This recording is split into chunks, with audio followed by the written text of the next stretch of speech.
All right, '06 Chevy Silverado, back out here again today. And we're gonna look at replacing this door module.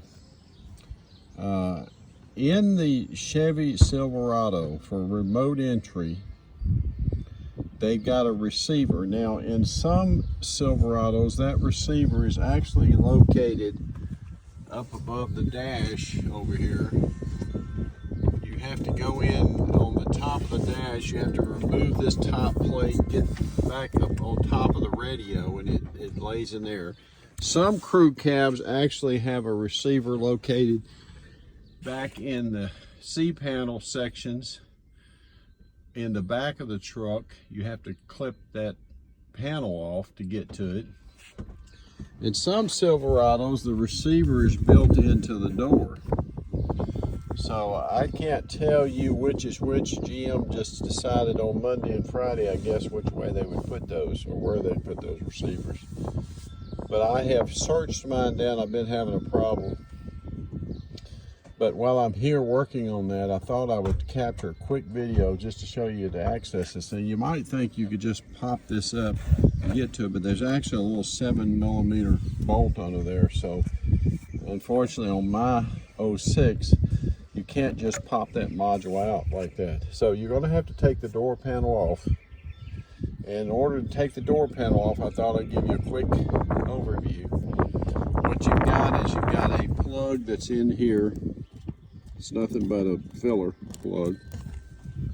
You've got a Torx T here screwed into the door. You've got to use something like your little trim removal tool. You've got to pop out this lock. Behind that lock is a little bolt there, screwed up in there. You take it out. You need to pop off the panel on the door handle. Here it is. And when you get behind it, you're going to have another screw you're going to have to remove that's located here. It needs to come out.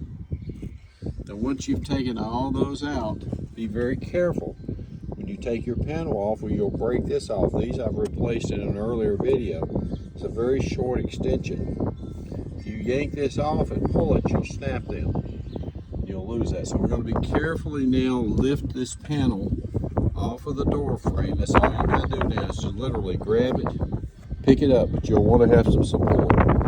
Once we've done that, I can then reach behind here, take that 10mm off to pull this out, and you'll see there's a harness set on the back of this that can be pulled and unplugged and so forth, so this will come loose. But that's all it is to removing your door panel. One other piece that does sit up here has to get removed too is here in this corner section.